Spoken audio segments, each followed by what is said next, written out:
Doctor గారు, ఈరోజు యోగాలో భాగంగా మన ప్రేక్షకులందరికీ కూడా ఏ వ్యాయామాలు చెప్పబోతున్నారండి? జబ్బు గురించి వ్యాయామాలమ్మా. జబ్బు ఒకళ్ళకి, బాధ పక్కోళ్ళకి. అర్థమైంది కదమ్మా ఆ జబ్బు ఏంటో. అవును. ఆ గురక పెట్టే వాళ్ళకి బాధ ఉండదు, కానీ మొత్తం బాధ అంతా వినేవాళ్ళకి. అందుకని జబ్బు ఒకళ్ళకి, బాధ పక్కోళ్ళకి. అలాంటి గురకను తగ్గించడానికి, గొంతులో ఉండే కొవ్వుని కరిగించడానికి, శ్వాస మార్గాల అవరోధాలు తొలగించడానికి ఉపయోగపడే 4 ముఖ్యమైన ఎక్సర్సైజెస్ ఉన్నాయండి. చూడండి, అవి గురక తగ్గటానికి ఉపయోగపడే కొన్ని ముఖ్యమైన వ్యాయామాలను ఇప్పుడు చూడబోతున్నాం. గొంతు భాగంలో, కొండనాలిక భాగంలో ఉండే కొవ్వుని కరిగించడానికి ఉపయోగపడే వ్యాయామాల్లో మొట్టమొదటిది చైర్లో కానీ, వజ్రాసనంలో కానీ ఇలా స్ట్రైట్గా కూర్చున్న తర్వాత కొద్దిగా నోరు తెరిచి నాలికను అంగుటి కానిస్తూ టక్ టక్ సౌండ్ వచ్చేటట్లుగా కదుపుతాం. చూడండి.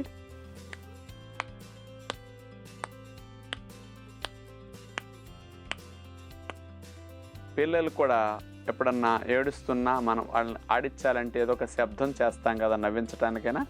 అలా అన్నమాట. ఈ రకంగా కదపటం ద్వారా ఈ కొండనాలిక భాగంలో ఉండే కొవ్వు, గొంతు భాగంలో ఉండే కొవ్వుని కరిగించడానికి చాలా చక్కటి వ్యాయామం అవుతుందన్నమాట. ఇలా 20 సార్లు 30 సార్లు మనం కంటిన్యూస్గా చేయొచ్చు. ఇది మంచి లాభాన్ని ఇస్తుంది. ఇక రెండో వ్యాయామం చూడబోతున్నాం. అట్లా నడుము లైన్గా పెట్టి కూర్చుని 2 ముక్కు రంధ్రాల ద్వారా ఒకసారి గాలిని దీర్ఘంగా తీసుకుని నోరు మూసేసి బొగ్గల్ని అట్లా ఉబ్బరించాలి, నమలాలిక. అంటే లోపల నోటి నిండా పదార్థం పెట్టుకున్నప్పుడు ఎలా నములుతాం, బొగ్గల నిండా పెట్టుకున్నప్పుడు అదే మాదిరిగా లోపల బొగ్గలను ఉబ్బరించి కింద నుంచి పైకి ఆ దవడని కంటిన్యూస్గా మూమెంట్ ఇస్తాం. ఇలా చేయటం వల్ల గొంతు భాగాలు, అంగుటు భాగాలు, కొండనాలిక భాగం బాగా యాక్టివేట్ అవుతుంది. ఆ భాగంలో కొవ్వు కరుగుతుంది. ఆ మజిల్స్ అన్నీ కూడా బలపడతాయి. నిద్దట్లో ఇవన్నీ కొవ్వు ఎక్కువ ఉండటం వల్ల వాలిపోయి గాలి వెళ్ళే మార్గం ఇరుకైపోతుంది. ఆ కొవ్వుని కరిగిస్తే గాలి మార్గం కాస్త వెడల్పు అవుతుంది అన్నమాట. ఇక మూడో వ్యాయామం, స్పూన్ ఒకటి తీసుకుని అందులో ఒక నిమ్మకాయను అట్లా పెట్టేసి మనం చేత్తో స్పూన్ పట్టుకునే కాడలాగా ఉంటుంది కదా, అది నోట్లో పెట్టేసుకోవాలి.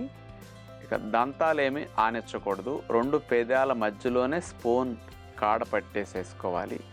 ఈ పెదాల యొక్క బలముతోనే నిమ్మకాయను మనం ఆపాలి. ఆ తర్వాత ఇక మెల్లగా 2 పెదాలని కదుపుతూ నిమ్మకాయ కూడా స్పూన్లో కొద్ది కదిలేటట్టు చేస్తాం. నోరు కొద్దిగా నమిలినట్టు కనుక యాక్షన్ చేస్తే దవడని కింద నుంచి పై కొద్దిగా ఆడిస్తుంటే అట్లా పడిపోకుండా ఉంటుంది.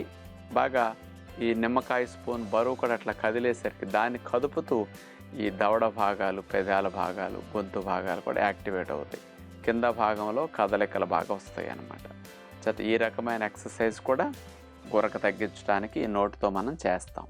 4వ వ్యాయామం, నోరు తెరిచి నాలిక కొద్దిగా మెలిపెట్టి గాలిని పీల్చటం ముక్కు ద్వారా, నోటితో అట్లా వదిలేసేయటం.